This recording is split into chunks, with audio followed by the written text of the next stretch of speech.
BMF title on the line. We got Dustin Poirier taking on Justin Gaethje. Of course, a rematch between these two guys. It's kind of crazy the fact that the first fight was over 5 years ago. The UFC was on Fox. Just give you kind of an idea of how long ago that was here. Of course, Dustin Poirier, the betting favorite here, -150, +125 for Justin Gaethje. For Dustin Poirier, he's 8,300 on DK, it's $20 on FanDuel, and for Gaethje, he's 7,900 on DK and $17 on FanDuel, Pete.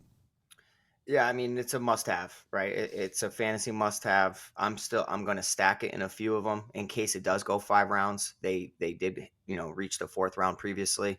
I do think that they both are improved upon their first encounter. I would say that Justin Gaethje has shown me more development in his game and more adjustments than Dustin Poirier. I feel like Dustin Poirier is similar to how he used to be. Has picked up some great wins since the Gaethje performance. And Gaethje has had to adjust his style if he wanted to take less damage and actually go out there and be a dominant fighter who doesn't just, swing wildly and be reckless, because his recklessness has gotten him caught in the past.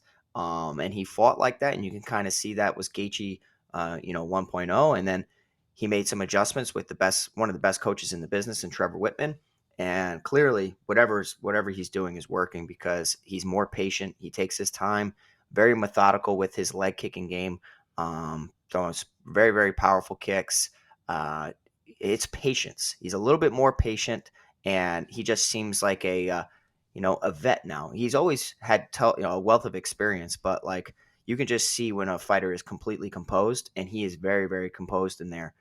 I think Vegas and everybody in general, like me leading up to this fight, automatically just assume Poirier is just going to go out there and knock him out again. And then the more I start thinking about it and the more I do some film and I see the adjustments, and I'm actually going to be slightly siding with Justin Gaethje to upset Dustin Poirier here. I think that, Gaethje training at elevation is a huge, huge factor, despite Dustin Poirier always being in fantastic shape. I think that Gaethje's adjustments, as I have mentioned, I think that he can rip and just destroy Dustin Poirier's legs, even though Dustin has good, calf kicks himself, and he does check well sometimes.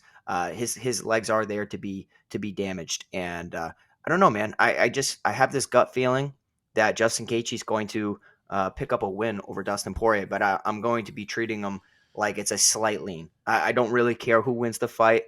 I'm going to target it from a betting standpoint and also DFS. I'm not avoiding it, but I think that on a week where me personally, I'm not too fond of underdogs, Justin Gaethje is going to be an underdog I'm going to back, and I'm going to say that he edges out Dustin Poirier in the decision win. Yeah, I mean, this to me it's a coin flip fight. I was talking about this on my podcast earlier this week. Of when I looked at the betting lines initially, I was actually kind of surprised to see that the betting line was not a little bit closer. Maybe seeing maybe Dustin in the -125 range as opposed to the -150 range.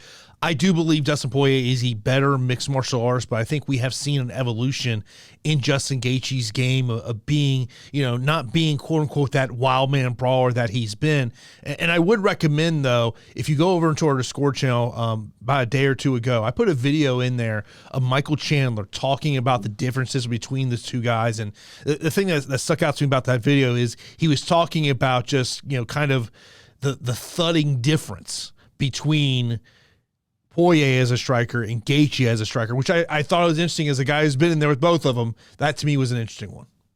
Oh yeah, absolutely. And I also think it's just, styles make fights. And that's why sometimes, like, if you time it correctly, you can pick an underdog where normally they wouldn't have, a good chance at upsetting their opponent. But, given circumstances and timing and, styles, you can pick up on certain things. I do think that, any lefty in general is going to give a ton of righties fits. Mm-hmm. There are most fighters in most camps will not accept fights, especially going back to boxing, against southpaws. They just don't, because finding lefty training partners in general is difficult. Finding lefty training partners on the same skill level of you is also very difficult. So that's why I think naturally lefties tend to have that X factor over righties, and different angles. That straight left hand can't miss for Dustin Poirier. That straight left hand, as Gaethje was throwing a lazy leg kick, led to the finish, and it was a back and forth fight. But like I do think that there are adjustments to be made, And I'm seeing a lot of Justin Gaethje with Trevor Whitman splitting the straight punches on pad work. And anytime that Dustin throws out the jab, you split. So you throw that right hand down the middle as you slip to the left. That's a big thing for opposite stances. And I just think that there are going to be certain combinations that Trevor Whitman has come up with that Gaethje can have significant success with.